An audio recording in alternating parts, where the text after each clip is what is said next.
Yes, hello. Welcome back. We are Devin and Aileen, certified nutritionist,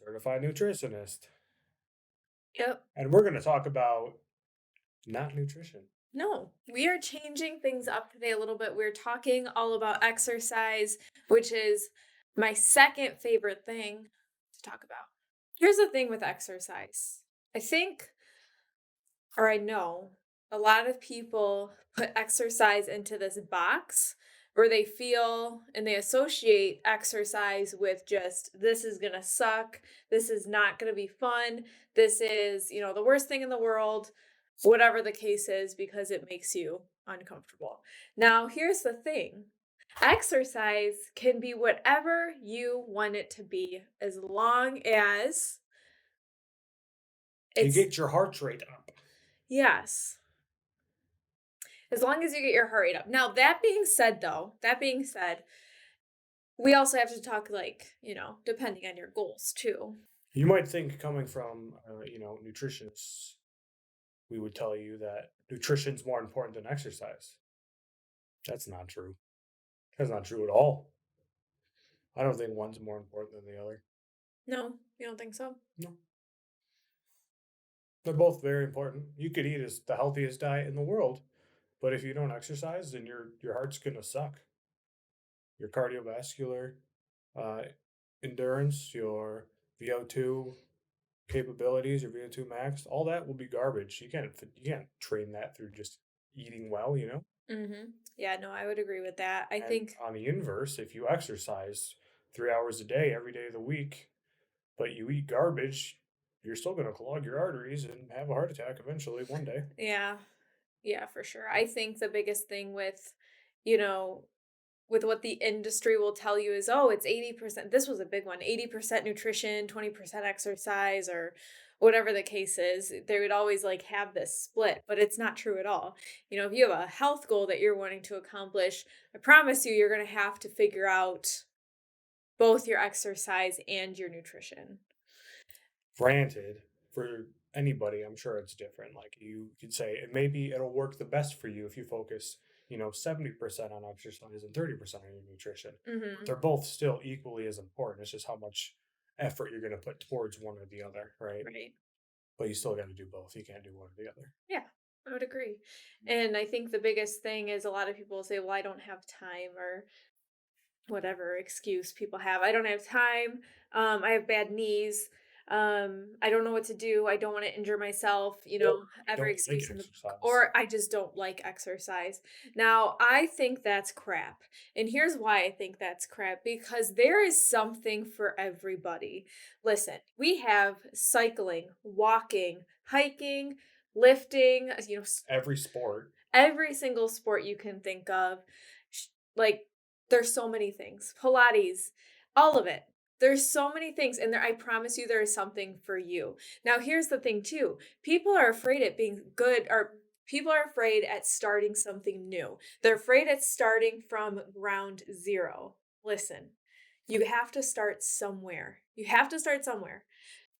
Create a list of 10 activities, 10 different exercises: Pilates, strength training, walking, hiking, biking, tennis, pickleball, whatever it is that your thing is. Longboarding.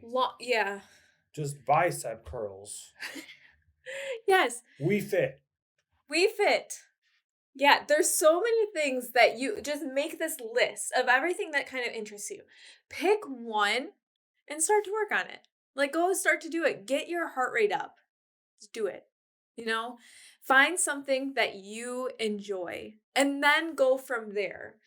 Right. So I think too, it's just like building the confidence to be able to go and get active and be active and feel good moving your body. Because so many people don't know how. I think we lose, if you don't practice movement, you lose the art to go get your heart rate up and. Speaking of exercise Hmm. and fitness and Pilates Hmm. and dogs, Yeah. if you follow Aileen's Instagram, she's always posting. What are you posting? I What are you always post Pilates, I post strength training workouts. Um, that's it. Yes, and pictures of the dog. and pictures of the dog. But But yeah, also, there's you also often talk about the program that we do called Flex and Flow. yes. So if you want more information about that, check out Aileen's Instagram. Yep. And Also, Barbells and Button Mashing has an Instagram at Barbells and Button Mashing. If you can mhm. type all that, it's Mhm. a lot. Yep. What's your Instagram though? A fit web, AFIT, WEBB. So, I think my favorite thing to do that even recently, like in the past Mhm. 2 months, 3 months, is just to go walk, like Oh. beyond normal exercise. Just go walk and either, listen to something you like. I mean, Mhm. I can even work on my phone while I go for a walk outside. We Mhm. are in Michigan, so soon that's not going to be as pleasant to go Yeah. walk in the snow and try to work on your phone with Right. your gloves on, and it just won't be as nice. Mhm. But, for the other 9 months, 8 months, it's a completely plausible thing to do. For sure. And even once it is snowing outside, there's a thing called a treadmill. Yes. And when you're on a Absolutely. treadmill, you don't have to look where you're going. I could even bring, instead of the phone, the iPad Yep. and work on that and Mhm. not squint as much, right? Right. Yeah. But For sure. seriously, just adding a walk anytime during your day. And let's break it down even further from that. Let's say you're like, yeah, I would love to go for a walk. And some people, that gives them anxiety because the idea of them going for a walk around the block sounds exhausting, right? Because in the world that we're living in, there's so much going on where we're just tired, right? We're just exhausted. So start here. If you're really, really on this level of beginner wanting to get into it, set an alarm on your phone. On that alarm, I want you to say, get up and move for 5 minutes. And what I want you to do is get up and just march in place. Oh, yeah, we're marching. Or squat, you know, push ups, jumping jacks, little ski steps, whatever it is that you want to do, pick something for 5 minutes that you do. And then as you get better with that, do it at a different hour until you add it maybe every on top of the hour. Get your heart rate up, get your body moving, get the blood flowing. This will help one, going back to when we talked, we had an episode on, work productivity and feeling good with that. That's going to help stuff like that. That will help you focus on work, be more productive, and just, feel more successful in your day. I'm sorry, I'm going on a tangent because that's another thing. Hold it. Sorry. Stopping the tangent in its tracks. Ugh. Just because you are going to do this for 5 minutes at the top of a couple hours during the day, if you're at work, you can still do it. You don't have to sweat. You don't Mhm. have to exert yourself so much that you're going to, be out of breath and sweating, Yep. but just enough to, get the blood flowing Yep. and you'll feel good. You will. It'll wake you up too, Yep. especially if you're at, 2 o'clock and you're like, oh, I Yeah. want to take a nap. I'm telling you, the biggest thing that I have found is that people, one, are nervous to fail, so they won't start something because fear of failure. Um, Faff, if you will. yeah, fear of failure. They don't have the confidence to succeed with things. So start small. And we're talking to the beginners here. Start small. Meet yourself where you're at. Okay. And be gentle with yourself with it. Say, like, hey, you know what? I'm being real with myself.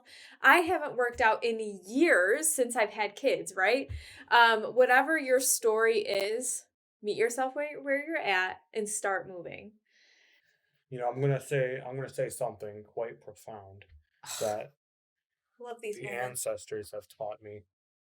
I think it's from like 1300, Okay. 1300s maybe. Yep. You know, Hmm. a whole nother continent this is from. Hmm. If you want,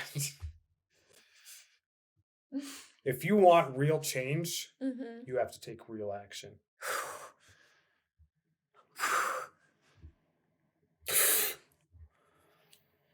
High fiving before. It was good. Okay. So I would definitely second the whole walking thing that Devin was talking about. I think one of my favorite things that I started implementing was just going for a walk outside and enjoying that, because not only good is it good for, getting your exercise in, but it will affect so many other things. Your mental health, physical health, building your confidence, all of it, to start to focus on exercise and start to build a more structured plan into your weekly schedule. Because that really is, I would say a good goal, if you will, is to maybe start to add in an hour here or there, a half hour here or there. At the end of the day, The sun goes at the end of the day, all. how you decide to move your body is your business. But strength train it is their business. Who am I to tell you what to do, right? Strength training is important if you want to lose weight, if you want to strengthen your bones, if you want to be stronger, if all of the above. All of the health goals, strength training should be involved. Cardiovascular training is important for all of the above as well. Well, not all of the above, but cardiovascular training is important too. It's all important. Yeah, can I say something though? Sure. What about this thing? This thing. Exercise is for everybody. That's for everybody. That was from 200 BC. That was so profound. If you liked our video, if you learned anything helpful, which I hope you did, give it one of these, a thumbs up, hit the subscribe button, and knock the bell. And we will see you next week. Thanks for watching. Thanks, guys. Signing off, this is Devin. This is Aileen.